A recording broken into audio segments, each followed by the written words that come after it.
World AIDS Day is being recognized around the world today, December 1st. It is a day set aside with the objective to have people from all walks of life come together and unite in the fight against HIV, whilst showing their support for the persons living with HIV and at the same time commemorating the lives of those who have died from the virus.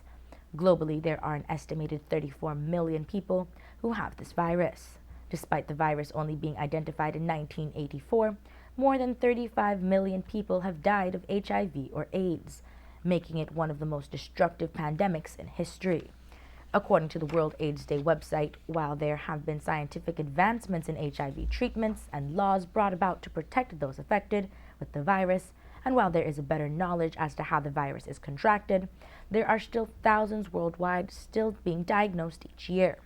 The site added that World AIDS Day is important because it serves as a reminder to the public and the leaders of the different nations that the virus has not gone away, and there is still the need to raise money, increase awareness, and fight for improved education and efforts against eradication.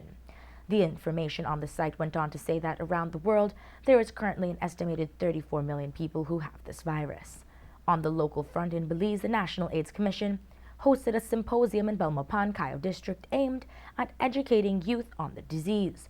Arthur Usher is a communications and program officer at the commission, and he spoke with us on today's event. The symposium is a youth symposium. It's designed to keep young people informed and actively engaged in the concept and the idea of their behavior change leading to ending the epidemic by 2030, the HIV/AIDS epidemic. We've invited students from secondary and tertiary level education institutions within Dangriga, the Mapan, Sainaso, and Belize districts to go to the UB auditorium in the Mapan. We are hosting them under the theme Youth Ending the HIV/AIDS Epidemic by 2030. Our keynote speaker is Dr. Peter Weller from Jamaica. He's a clinical psychologist, and he is a founding member of the Caribbean Network. And he's here to discuss regional and international perspectives on HIV and how best that can fit into Belize's context.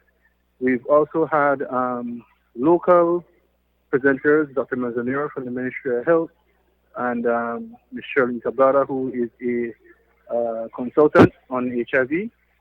And we've had artists, poets, drama groups, the Panorific School Orchestra, and even an HIV-positive young person speaking on his life and his issues.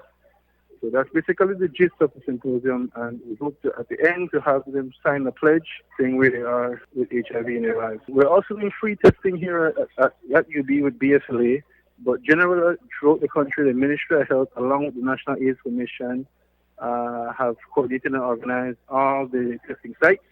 So throughout the country today, you can go to different varying testing sites and you can get free testing. Usher says the organizers are hoping that those in attendance at the symposium would take back the information and speak more freely on the virus. Well, what we did, we spoke to the principals and counselors of the schools, and we asked them for leaders within the schools. The idea is that they will take back the information to their schools and their institutions and be able to speak freely and more openly about this issue within different fora.